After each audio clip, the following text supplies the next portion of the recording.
Hey folks, Steve here.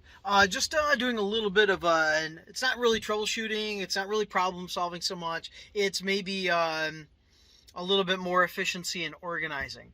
So with that, let me show you what I've got. All right, so tool cubbies. I'm kind of in the process of doing a bunch of things, so it's a little messier than typical. But right here, this particular cubby, right next to my saws, right next to my sander, this right here, ever since I traded out my corded Sawzall, and I know this is not an actual Sawzall, that's probably, I think it's a brand name of Milwaukee or something like that, but the reciprocating saw. But to me, they're all Sawzalls, so, you know, you live with it or not, that's all right. It's a Sawzall to me. With this particular cubby, I had a corded and my cordless right here. When I swapped out my corded for this up here, a little tough to grab one-handed, sorry about that. With this one-handed, oddly enough, to get it out one-handed was a problem, but this one-handed reciprocating saw, I just was never happy with how the two of them worked together in that, and that's obviously not where that one would go, but never really happy with that. So I thought I would take advantage of this idea here where I used one of my taller cubbies that are taller and deeper than the lower ones.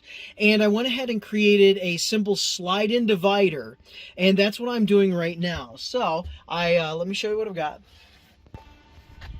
So this is what I have made. I have a bunch of extra 1/4-inch inserts that go in the taller cubbies, and I have them for the shorter cubbies as well.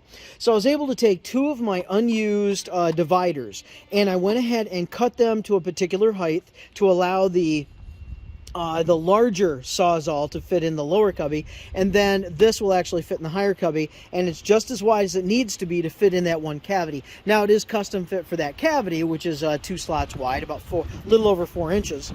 This is a really nice, handy way to do this, other than creating that passive restraint lip right here to hold the top one in. I think this is ready to go. Let's check the fitment. All right, so here we go, basically.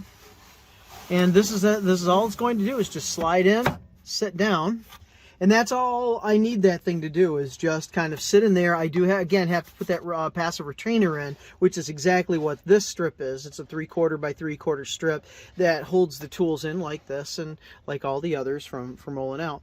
And then if I take my original cordless reciprocating Sawzall upside down, it fits just fine. And the new one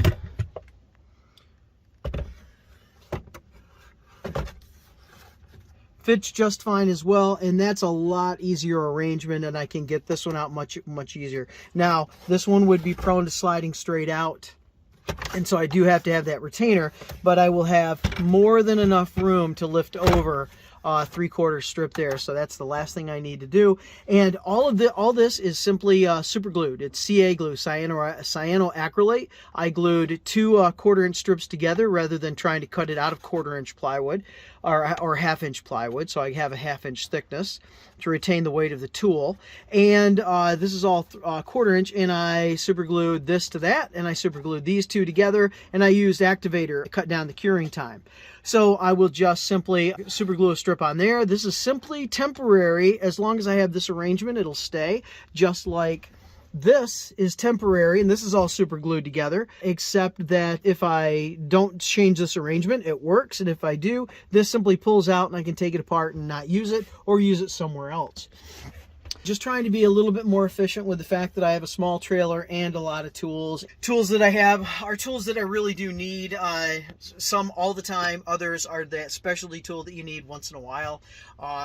You know, so, you know, like the track saw, you know, when you need it, but you don't need it a lot if you're not doing that kind of work. So it's just a matter of trying to be a little bit more efficient with the space that I have without making everything so custom that that's the only place for a particular tool and it doesn't work for anything else.